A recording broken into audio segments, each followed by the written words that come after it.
Welcome to the Growing the Future podcast, where our future is always bigger than our past. Today, we're officially at season 3, episode 12. Do not forget to check out our socials. Give us a follow on YouTube. Check out our website. Become a Growing the Future insider. Get all the latest and greatest episodes in your inbox. I'm very excited about today's episode. It's a topic near and dear to my heart. We've got some great guests on with very fascinating stories. Both of these individuals have an interesting background, starting from a very young age of getting into trouble. Just broad overarching statement there. But they found a passion in the hospitality industry and cooking, which is where they noticed a major issue, folks. This is near and dear to our heart in the egg industry, food waste. And they actually took action in a really cool way. They now turn cringe-worthy food waste into binge-worthy food that's accessible to all.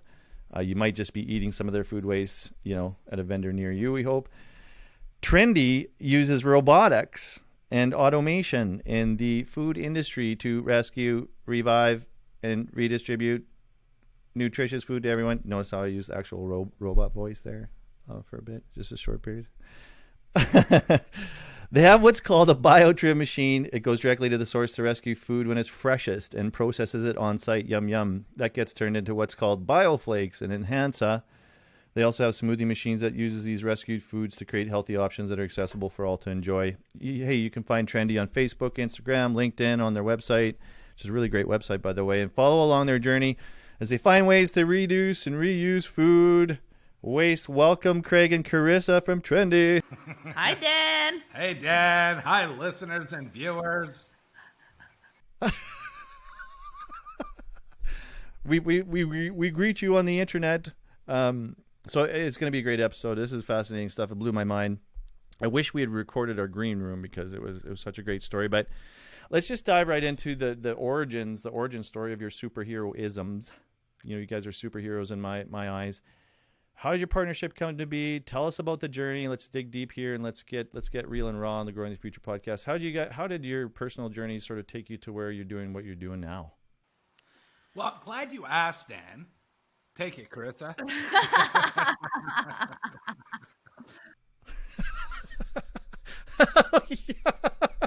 Who wants to talk first, the most, and the longest? Who's what? How's this dynamic work? Your show's not long enough for me to start, so Carissa. So Craig and I met in 2019. That's when we founded Trendi.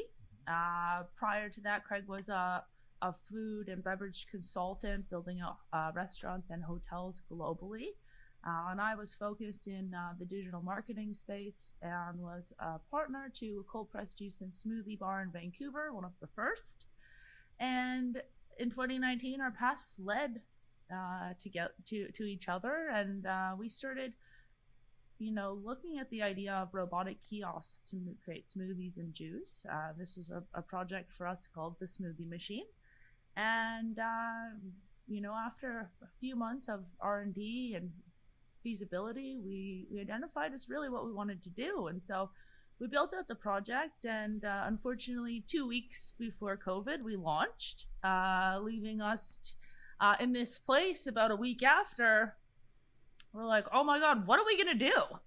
And, our contracts were, postponed until further notice. We weren't sure when the pandemic was going to be over. And so we started talking about a project we had lately discussed before the Smoothie Machine called Enhancer. And that project was really focused on taking byproducts from food processors, as well as misfit and excess food from farms, and processing it into a shelf-stable product 1/10 its original size and weight. And from there, Craig had this phenomenal idea. Craig? Way to go, Craig. Yeah, Carissa, great intro. Thanks very much. Biotrim was born out of inspiration from our past experiences. Me being a misfit, young age, 12 years old, kind of starting really to work, starting to venture out, living on his own, come from some challenges, nothing overly unbearable, but I was definitely a misfit. I like to figure things out for myself. parents, busy, and single mom. A father that wasn't dedicated to the marriage, nor was he to sobriety. So just kind of in and out of trouble as a juvenile. Got locked up at a young age at a mental institution that really kind of didn't help matters with my confidence and self-esteem.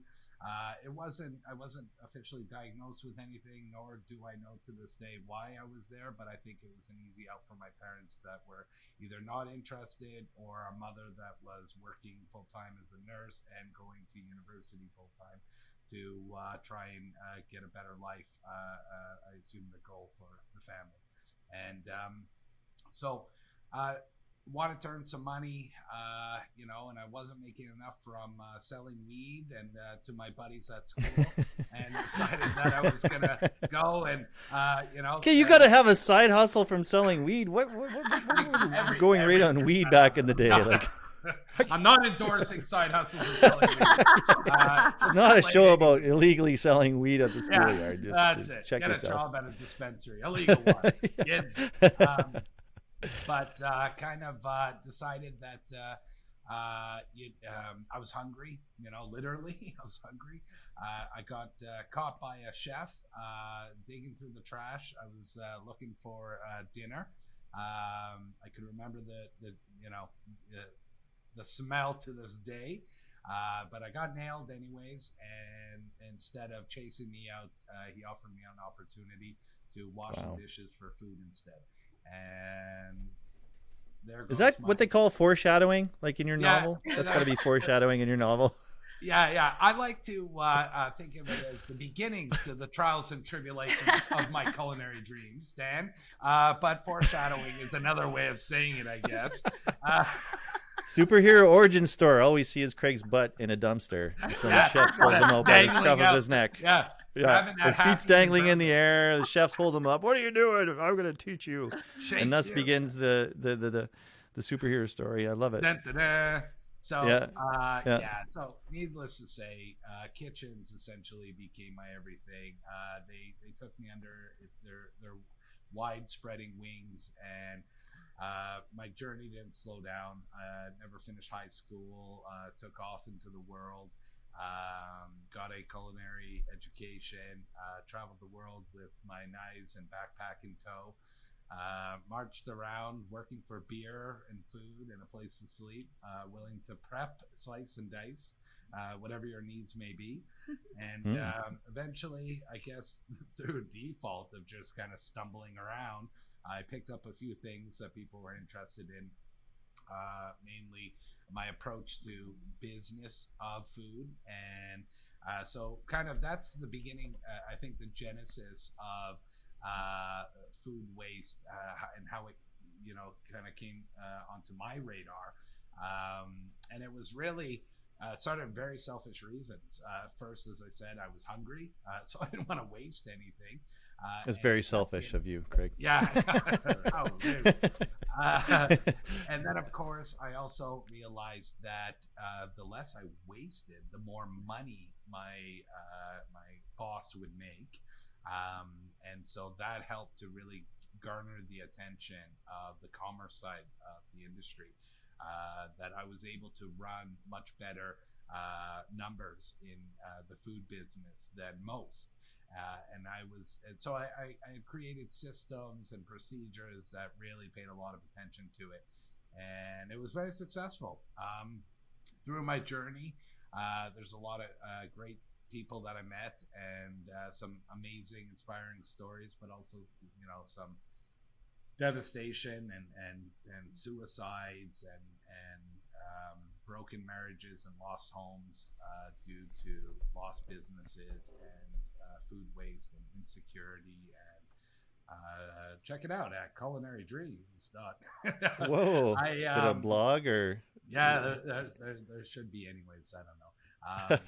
There might be one floating around, but yeah. So really, it started to become quite serious and apparent to me that as a chef, I had a responsibility, and that responsibility was bigger than I ever imagined. I realized that as a chef, often involved with some great restaurants and clubs and bars and food service outlets, that we really were sending a message and creating trends directly to the consumer, and that if we were going to have that role, that it was more than just feeding people. It was about how we feed people and why we feed people, and from where we get our ingredients and so on and so forth. And obviously a lot of this I've been doing this for over 30 years now, so I've seen many iterations of hospitality come through the chamber. But you started when you were 4?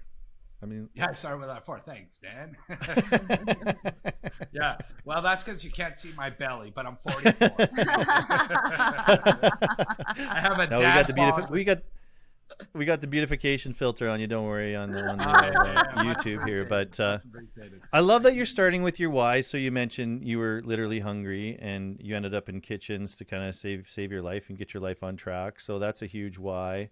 The hunger comes into it. You mentioned the financial impetus about that, and I think we'll break that down as we get more into the nuts and bolts of what you guys are doing. But let's talk about the big why of food waste. Like, why does this matter to the human race so much? But what you guys are doing about it, why?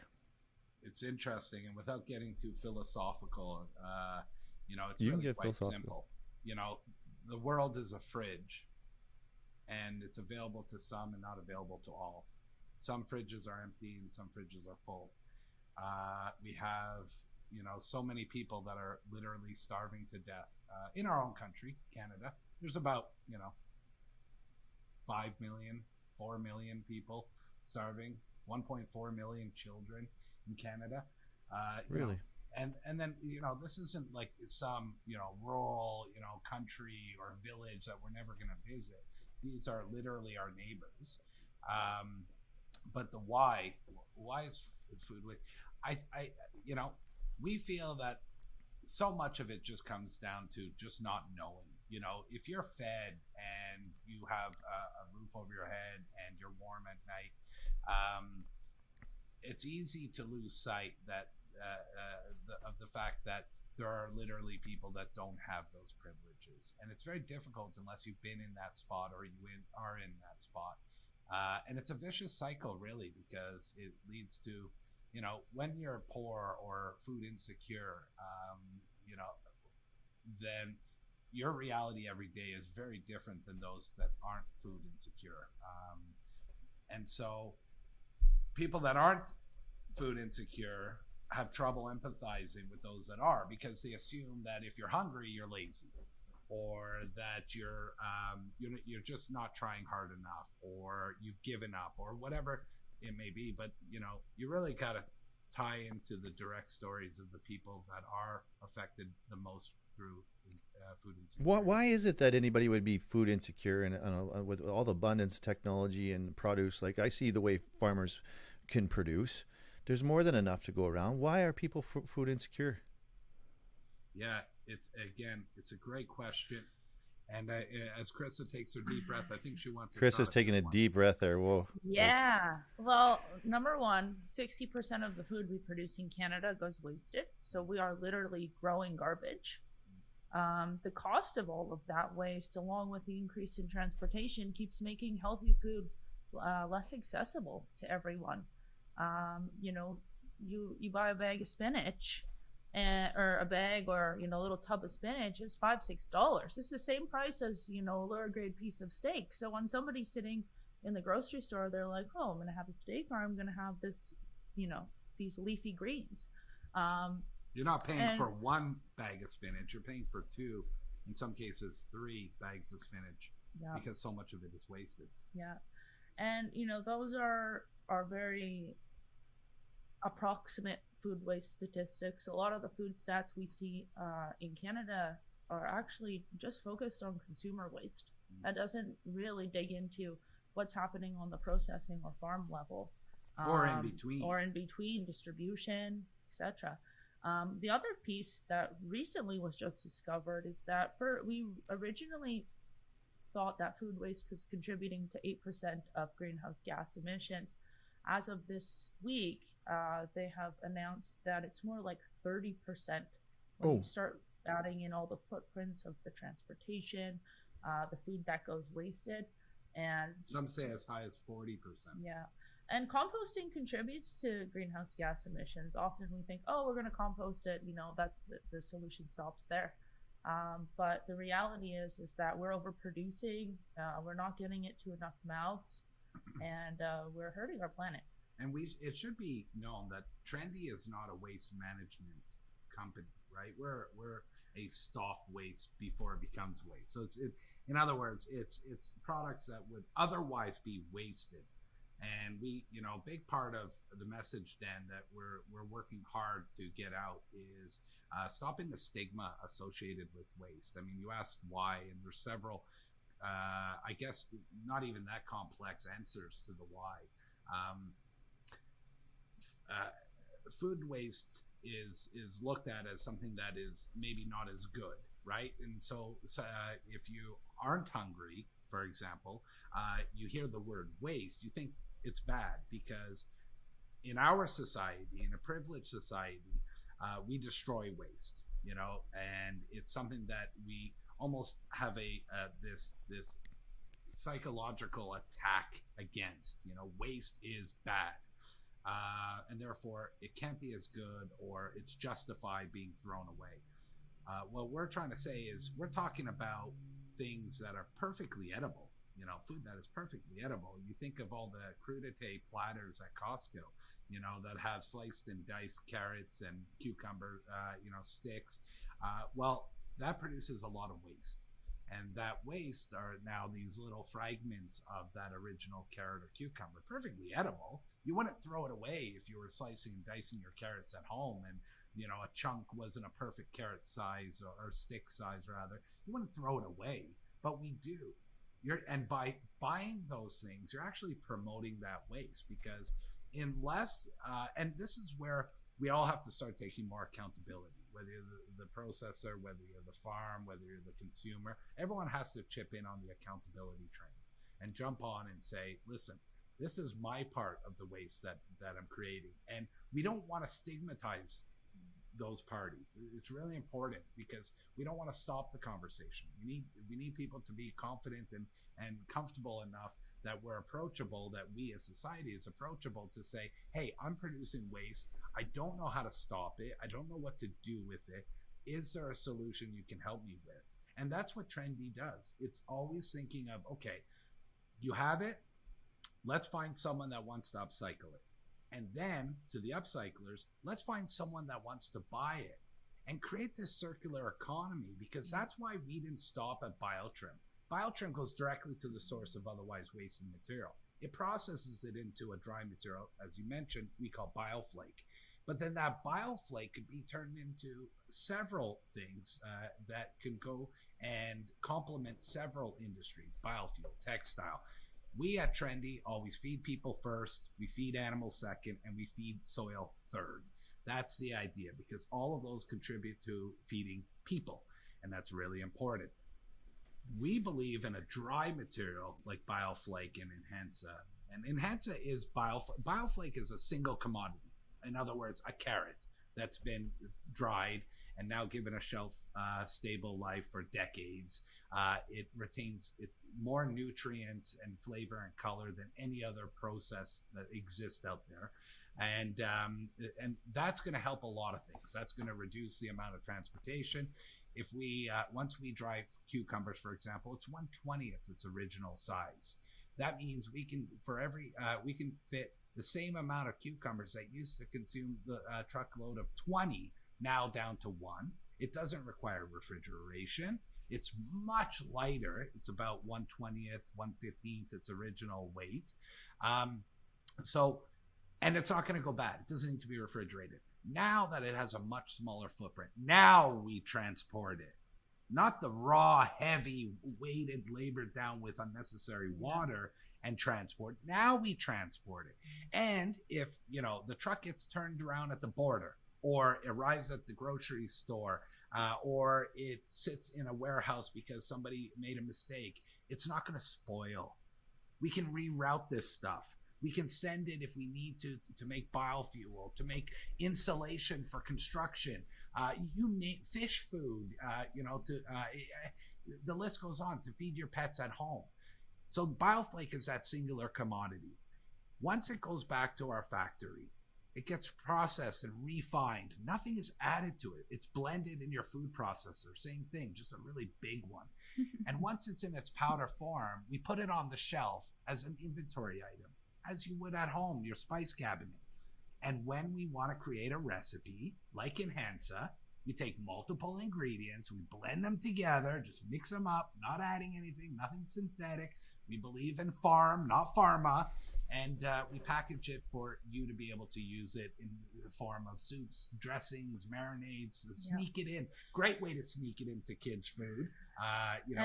And it also assists consumers at home with wasting, right? Yeah. Because that product is shelf stable. If they store it correctly, they can just use it as needed, opposed to sitting inside the fridge and being like, oh my God, these carrots need to be used tomorrow. So you guys are helping with middle class guilt as well as another problem that we're solving, because it's like we have too much food, our fridge is full of food. It's lucky a carrot ever makes it into anybody's mouth, because I've been at the carrot farm, here in Manitoba locally, where they throw X amount of percent. I think it's like probably 4 out of 10 carrots are statistically ugly. Or they don't fit the mold for the grocery store, so they just get thrown out right there. And you can only send so many carrots to the horses in the community, right? Or wherever. Right. So a lot of it just, I think, goes literally to the landfill or waste. I'm not 100% sure. Then it makes it to the grocery store. It might not be the least ugly in the bunch, and it might get thrown at the back of the grocery store, and then it goes into your fridge. And I don't know about you, but whenever I buy a big bag of carrots with great intentions at the grocery store, it usually turns into some horrible smelling liquid in a couple of weeks. I was like, oh yeah, I should have eaten those carrots. And that's called middle class guilt. Yeah, 100%. That we're so rich we could do that. Yeah. And you're right, Dan. But you know what? Those problems that we just talked about, it doesn't stop there. And when you think about the GHGs, the resources that are used in transportation, distribution, grocery, all the way to your fridge, there's waste, there's fossil fuels being used. There's so much damage that's being caused along that route. And I'm not saying stay away from fresh at all. It's important that we have that. There's something about fresh that makes us feel like we're connected organically. But now that your carrot has gone through its journey and it gets there, and it's had a lot of negative effects on the environment and along the way, now that it's there, if we were to send it to a lab and do an analysis on it to look for nutrient density, and we would discover that carrot has lost so many of its nutrients along its path. Now, again, coming back to BioTrim, the reason that we want to connect directly with the farmers and create this relationship to provide them a cost savings. They don't have to destroy their waste. Also, a revenue stream. We share our profits with them.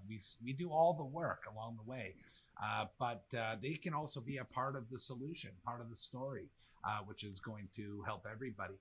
But when we process those fruits and veggies and plant-based materials or what have you at the farm, we're retaining about 97% of its nutrient density.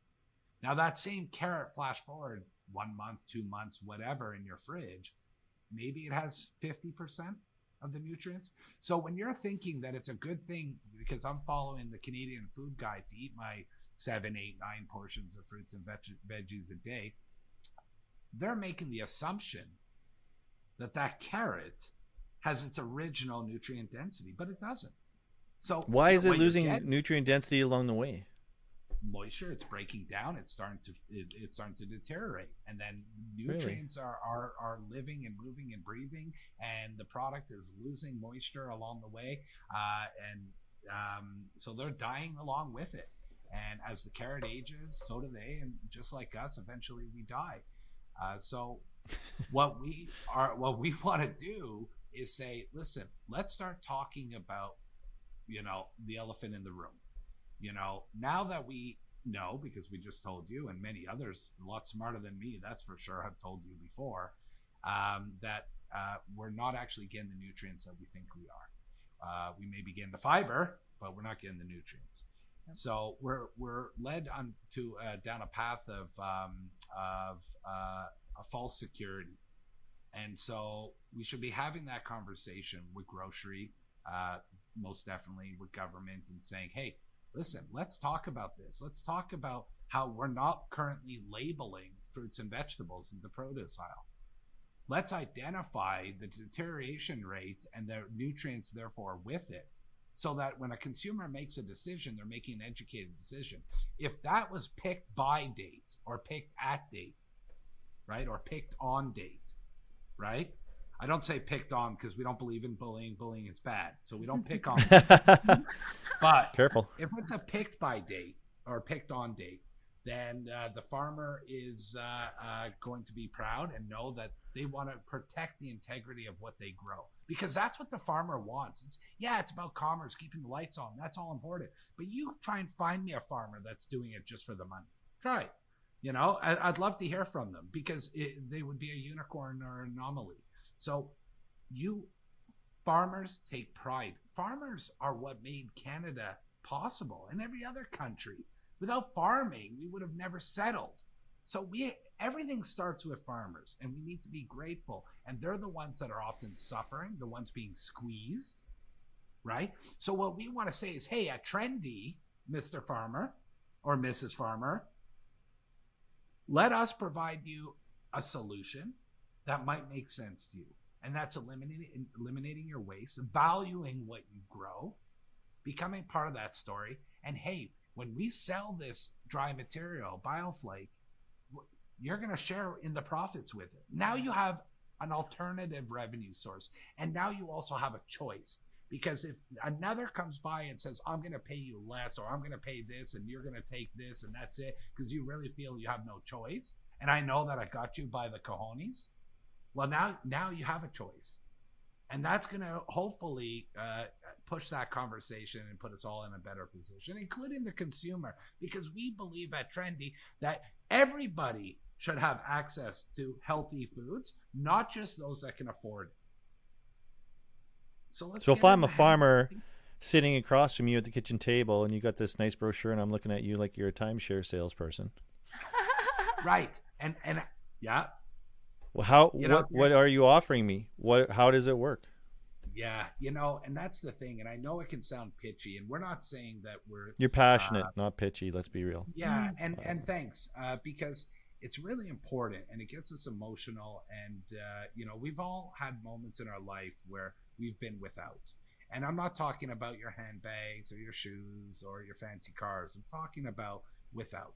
And whether that's being acknowledged and valued for what you do, or that's not having enough food, or that's not having enough something that you felt you were missing.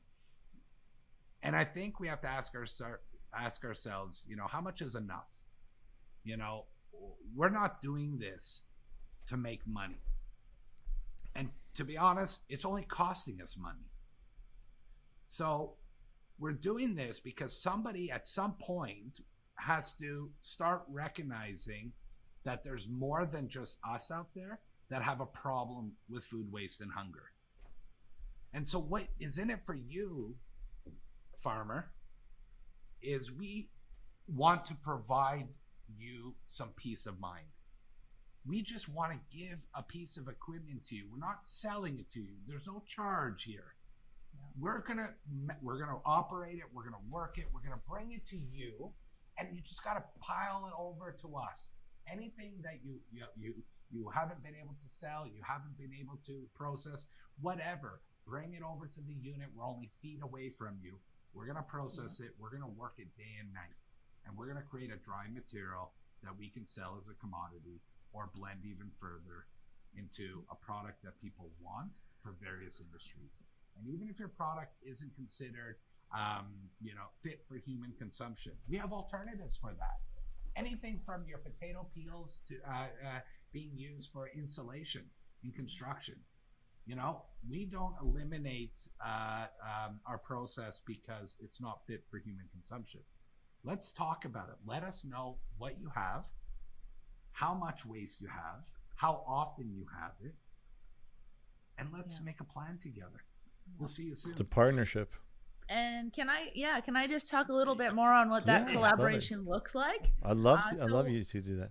One thing that Craig and I are very big on is, forecasting waste, right? Especially with larger companies, and farms or processors, they can forecast their waste because they have a good idea of when that harvest time is going to be, right? So the goal is for us to work with farms and different food processing groups to communicate with us when those harvest times or high waste times are. And what we do is we then dispatch a biotrim unit to them based on that forecast.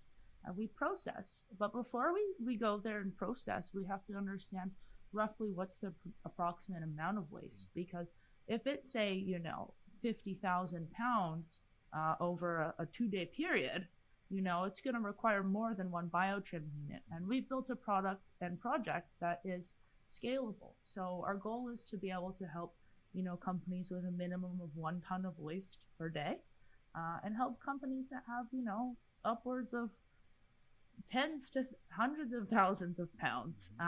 And that's really our mission, is to do that. But where it's really cool for the farmer is, one, they have an opportunity to create a new revenue stream, right? We don't charge them to have our biotrim unit. We incur the cost of that. We send the units, we do the processing, and from there we identify what the market value of that commodity is, right? Carrots, cucumbers, tomato, corn, fish, everything has a bit of a fluctuating value. However, shelf-stable products with high nutrient density have a very, very high value to the consumer. So even more so than selling regular corn or tomatoes or apples or whatever it happens to be. So that allows us to, receive the product share on our end for our efforts and provide a product share or profit share to the farmer. So they can say, hey, I actually would like, I have retail space in grocery stores. I would like to create and upcycle my own product using my portion of my product share. And Craig and I will say, okay, we can help you package that. We can help you do everything A to Z. Or we just write them a check and off we go, and they call us again on their next harvest. Yeah, we should say that, 45 years of hospitality experience. So Trendi's heart is service. That's it. Everything we do is what can we do for you? How can we help you? And we are really adamant that there's a solution out there for you, and not one size fits all. I never finished high school because I didn't fit in their program, right? So we're not trying to put anyone in a box here. We're trying to get a hold and get in touch with as many of you as possible and start building that network. And what we're going to do is we're going to custom solutions for you. As Carissa said, we've built food processing plants and restaurants and hotels and, built out tons of businesses all over the world. Been involved with them. And our product developer that helps us build and create all of our products, she's the top trendologist in all of Canada. She has worked for the largest grocery chains in the country, developing products and product lines for them as their executive chef. So we really put a lot of attention not only into the technology, but to the process of our upcycling. And we're working with food scientists to really help us understand better industrial applications and ensuring that the products we're rescuing are in fact safe for human or animal consumption. And we're utilizing blockchain technologies so that we have complete traceability from where that product came from to when it hits the consumer. Love it. So how did you guys make the leap from optimizing your food I guess it would be the food prep. You had systems and procedures for optimizing the food prep, but at some point you made a leap into what you're doing now, because what you're doing now is very space age. Walk us into what it is and how you got there and made that leap. Yeah, well, it like all great ideas, I think it you have to stumble a bunch of times along the way to get to them.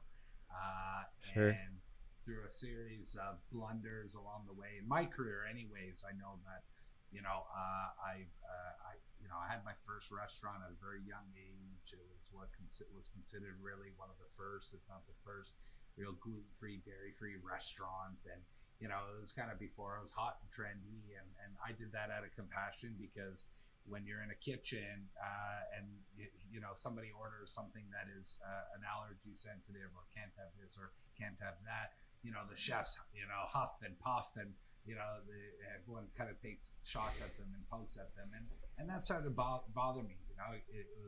It was just not something that I agreed with. And so you meet people, they touch you, they inspire you in your life, and making the leap, I don't think it was so much of a leap as a natural transition. When we started the smoothie machine, it was to get better, more natural, healthier products, access to people that would normally have access to vending machines that had, just said, hey, let's give them an alternative, right? Not a pre-made product, it's a made to order. It's fun. The smoothie machine is interactive, the touch screen, and all sorts of fun stuff. And we actually just invented a new machine. We'll consider giving you, a spot on the exclusive there, Dan. But yeah. Wow, I can taste it already. Let's go. To announce that that's coming down the pipe, but we made the transition from a single robotic solution, and that when the pandemic hit, we were sitting on a whole lot of smoothies. Now, our smoothies traditionally were in a puree form, shelf stable, 5-kilo boxes, but they had a 12-month shelf life, and we had a feeling this was going to go a little bit longer than that. And so we started to convert them, to rescue them. So we converted them into powders, and we had already done this in the past. We've been working freeze dry and turning things into otherwise wasted food trim into powder since 2017. It was okay. So here we have these machines. The contracts are closed because stadiums, event center, high traffic areas that our machines were destined for, obviously didn't have the capacity, so we couldn't afford to put them there.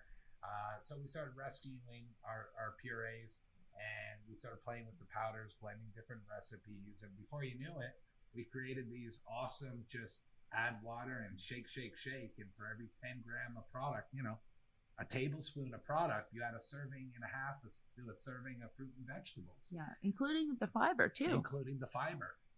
So yeah, we don't discriminate. Keep that fiber. And it really just kind of, from there, we're working with engineers already with the smoothie machine, and we started having the conversation, hey, is this possible? And when we talked to the freeze dry experts, they were saying, it's not possible to make it mobile. Now, they were right to an extent, but we, after, a year now, we've been spending on tweaking and adjusting and working with some of the top, smartest engineers on the planet, scientists, collecting data, inferencing it. We created our own technology. We have 2 patents pending, which we're very proud of. And we just took, I think what we did is we came out of the box, and because we're not engineers, that was a huge advantage for us. We thought through in terms of operations and food processing, and we just took existing technology and we blended them together with other technologies until we came up with a solution that we call chill dry. And there it is. And it was a transition, Dan. What are all the outputs? You guys talk, so we know food waste is an input. I don't know if it's the only input, but I thought I recalled that you guys had said you had 12 separate revenue 12 streams. industries that have a need for a dry material like bioflakes or bioblends, which is, again, just multiple commodities blended together, a recipe. And some of the industrial applications, the reason people are not utilizing, food waste or byproducts right now is because they can't get access to the drying. The drying of that product, whether it's a byproduct of tofu called okara or a fiber that they can use for fashion fabrics. The processing and the drying of that commodity is the most difficult and challenging part, because and expensive, extremely expensive. And so, part of our goal, processing. Why is it expensive? Like anything, right? It's there's not a lot. So currently, the best technology, as you said, for preservation is freeze drying. The challenge with that is it uses a ton of energy and traditionally wastes a lot of water, because if something is 90% water, currently, for the most part, that water just goes down the drain. It's not being repurposed or upcycled for anything. But the process is energy consuming at a very high level, and also there's limited capacity. There's not a ton of freeze dry companies on the planet, and 80% of all the freeze dry capacity is being used up by pet food and pharmaceutical companies. Yeah. So even if you wanted to do preserve your product or convert it, you probably couldn't afford it or even get the space if you could. It's just not there. Damn those pets. We feed our pets better than we feed ourselves. Pets. Eat pets, not corn. Is that... You're taking up all the freeze dry capacity. That ain't right. This is a podcast against dogs. I'm just kidding. That'd be bad. Does Apple Podcasts even allow that kind of discrimination? I don't think so. Throw cats in there. Yeah, you're That's right. just too much. With the cats in there, it's too much. T-shirt is definitely going to be "Eat pets, not corn." Craig. Just kidding, kids. Oh my god, eat pets.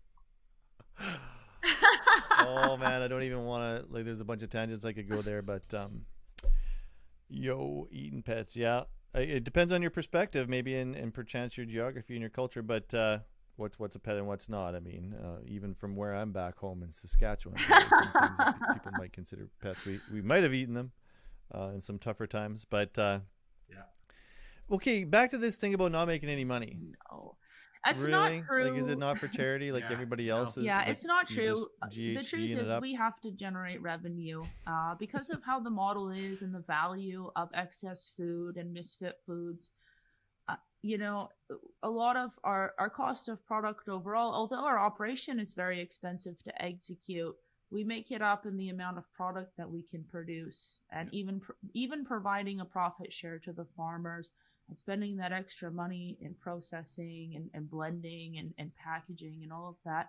There's still a substantial amount of profit to be made and revenue, and that's with a generous charity component of our model as well, that for every there's a specific percentage allocated for every percentage of product produced. So if we process a ton of product, there's a percentage of that goes directly to charity, goes directly to the farmer, goes directly to us. And when we do that charity contribution, we don't only donate on our behalf, it's also on the farm or the food processor's behalf as well.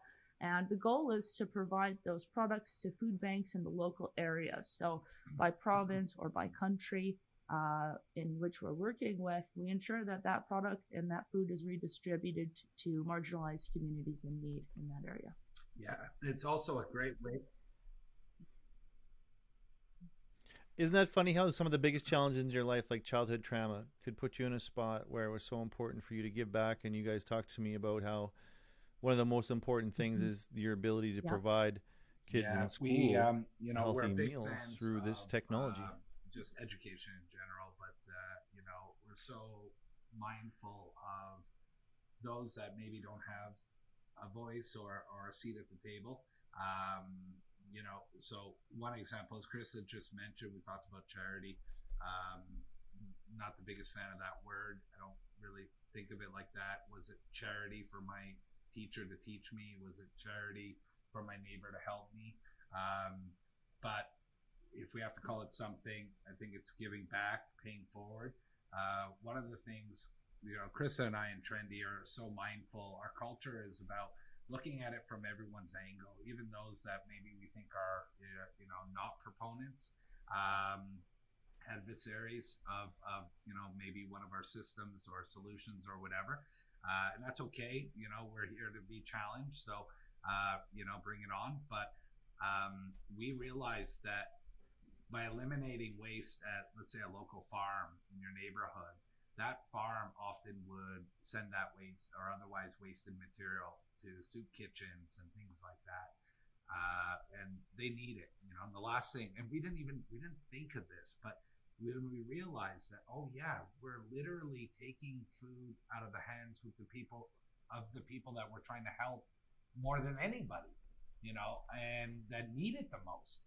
So that's when Carissa came up with the solution, said, hey, let's make sure that there's an outreach program that's set up, that we look in the community, we talk to the farmers, we say, okay, do you have any programs going on? And then actually send our Trendi team into this community to discover and speak directly to soup kitchens or places that perhaps need charitable contribution, temples, churches, etc.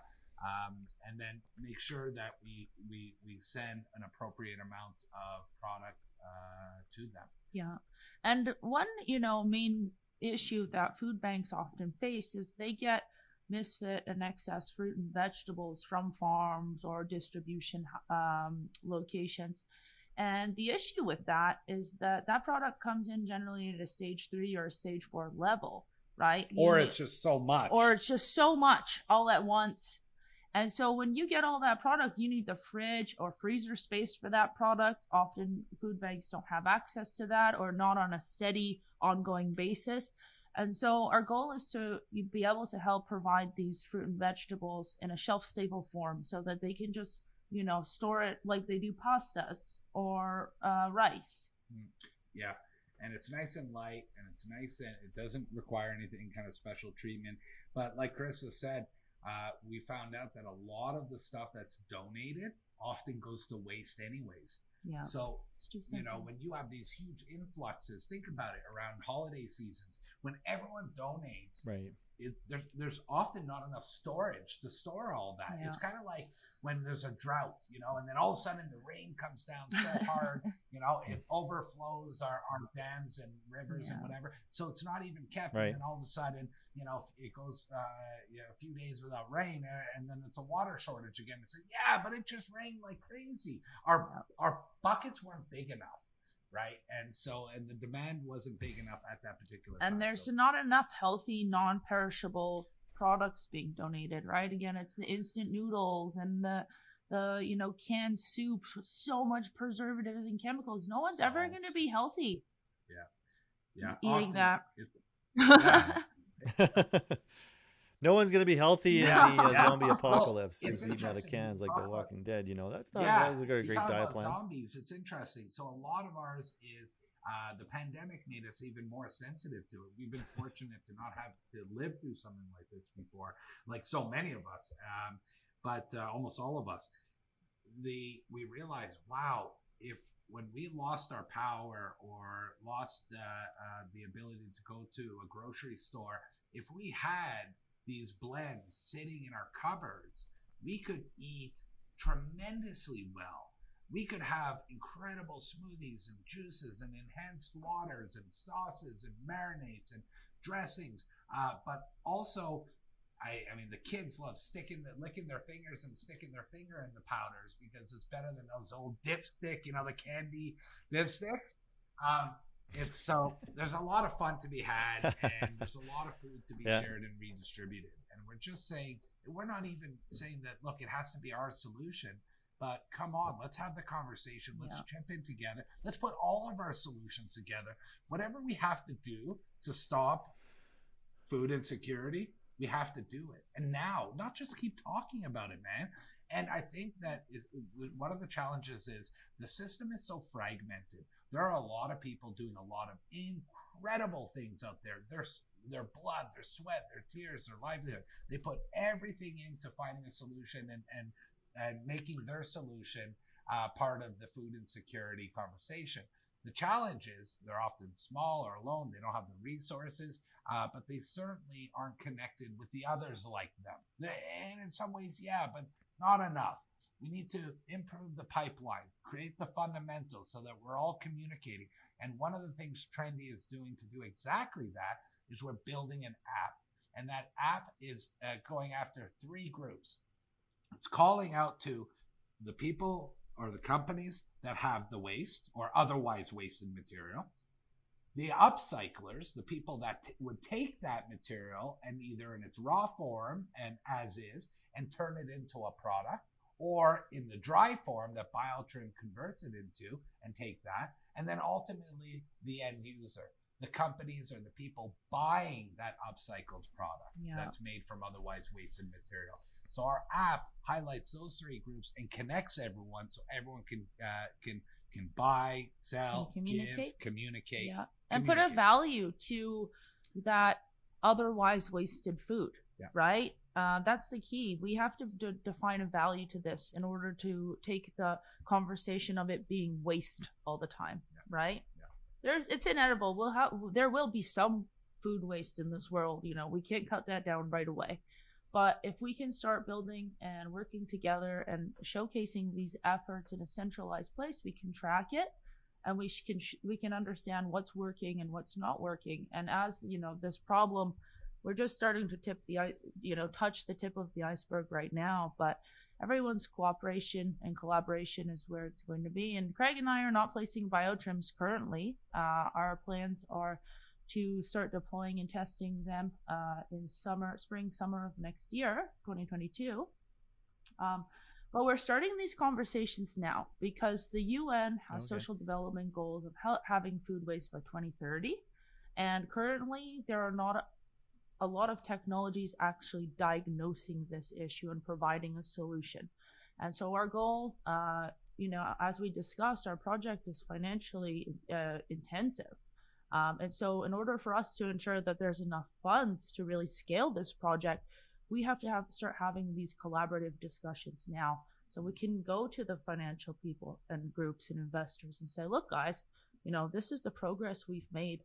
These are all the companies who are pledging to end food waste with us and all want a biotrim unit and all want to collaborate. And these are the plans we have for each of those groups. Yeah. Identifying the people that are interested in the otherwise wasted material in its dry form or its original form, the sources of that otherwise wasted material, and the people and the companies that want to upcycle or have a solution to upcycle, whether it's absorb it into their current food and beverage brand, pet food, livestock, you name it. So those are the 3 groups that we're putting a call to action that we are happy to kind of filter through all that information. You reach out to us and just let us know if you want to be a part of this solution. And again, it's not about Enhance, it's not about Trendi, it's not about Biotrim. We're simply saying that we are setting up the infrastructure and have set up the infrastructure to take all of this information and then put it into an actionable result. Will Freshie be going to Mars in 2030? I feel like you guys belong in space, helping us becoming a spacefaring species by recycling anything and everything. Thanks. Well, you're going to have to ask Elon and Richard, Dickie about that. But hey, if we're up for it, if you are. Elon. I'm up for it, man. I always dreamed of that. I hope I get out of orbit at least, but we could talk forever. You guys' story is incredible. Your energy and your drive is incredible. I'd love to drill down more into your entrepreneurial journey, but we wanted to keep this short and sweet and just keep the listeners' interest here. But I can only imagine some of the challenges you guys have had doing what you're doing. Hey, probably taking advantage of those smoothies yourself. Our challenges are insignificant to other challenges that are out there. And, the fact that we can, do anything to help. We just want to help, man. And fuck food waste. It's a dumb idea. It's a bad problem. Let's fix it because we can. Yeah. And I think, hashtag. Yeah, it is. That I can't say anything right now, but I'd be trending on Twitter after this, I by the think way. Craig Fuck and food I, waste. in our most difficult times, was at the very beginning when a lot of people were telling us, "No, this is impossible. No, this is impossible." And then came along a few people that said it was possible, and all of a sudden that snowballed. And we're now around 50 people between employees and independent contractors, all putting their creative minds to this issue and advocating for it, and just excited to be part of it. So it's been an awesome journey. It's funny, but I know exactly what you mean. And sometimes it only takes a right person or two to tell you that you're on the right track, and you should, like, sometimes it only takes a person or two, maybe. Yep. I'm thinking of one person today in particular that has actually passed away yesterday that helped us get our business going. But I think back, if that individual, it's another story for another day, but if that individual hadn't said, Dan, this is going to be big, I believe in you, let's go, I think it would have been a totally different outcome. So I know exactly what you're saying, because it's amazing the amount of resistance to some of this. But in my mind, this is so common sense. It's inevitable. Human beings throw out half of what we waste, which is just barbaric, and it's going to change altogether on a long enough timeline. I mean, I hope I live long enough that really there's next to none, whether you're a climate change warrior or whatever side of that fence you sit on. It's just common sense. Yep. And we want this whole food nutrition breakdown, the nutrient density and stuff. That's going to be a really big deal for farmers in their soil, at the grocery store, on the kitchen table. Everybody's going to have the technology to be looking at this, and it's gonna come right down to the wire. That's something you're going to be looking at and making buying decisions about, and preparing your food around that, because as we get more sophisticated, we have more opportunity to talk about what's actually going on in our body, which is so critical. And frankly, hey, I have my own proclivities, let's face it, like Kraft Dinner and a certain brand of Pringles chips, and, the odd ice cream, bucket of ice cream, and at the end of Yellowstone when John Dutton gets shot, you're just there, you got the bucket of ice cream, you're like, no. I didn't want to ruin that season 3 finale for anybody. But honestly, what we put in our mouths too as a society, if you take a sober stock of it, is actually embarrassing. Yeah. What we feed our Ferraris, our one Ferrari, a God-given Ferrari, and you guys are improving that too. So many great angles. I loved your story so much. It fits in so well with the themes that farmers are caring more and more about, and farmers are part of the solution. Yeah. They're part of the solution in so many ways. So congratulations for bringing farmers in. And if you're a farmer in Western Canada, whatever you're producing, like where do they fit into your regime, if you want to call it that, and how would they approach you, or where would they look to fit in and contribute? Yep. And contribute. Well, are you asking us a question? I thought we were giving. Yeah, I'm asking you where a farmer fits in right now. Like if you're listening today, who are you most looking for? What demographic? Who should be calling you first?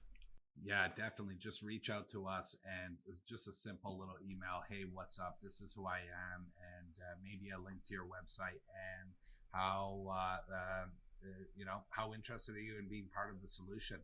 And what we'll do from there is we'll just we'll have a chat. We'll have a chat. We'll learn. We'll ask you about 10 questions just on quantity and what's being wasted or otherwise would be wasted. What are some of your pain points? It's simple, and it's just a friendly, casual. How can we help? And we're gonna put in a serious call to action. As Carissa said, our team has doubled every week, it feels like, and we have some very smart people working with us, thank goodness. So yeah, just send us an email and let us know who you are, and we'll take it from there, and we'll find you a solution. We'll find you a better way. Yeah. Appreciate that. Well, thanks so much for coming on the show, guys. It's awesome conversation. Thank you for having us, Dan. It's always a pleasure. Yeah, and thanks for doing what you do, Dan. We appreciate you, and that's it. What are you doing?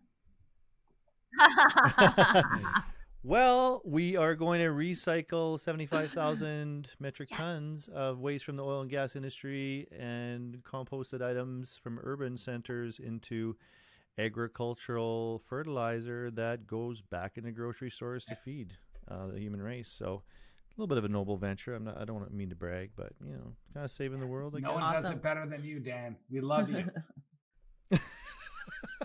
Well, we're gonna do more together by spreading this message. So Yeah. thanks, guys. I really appreciate it. Awesome. Really appreciate you.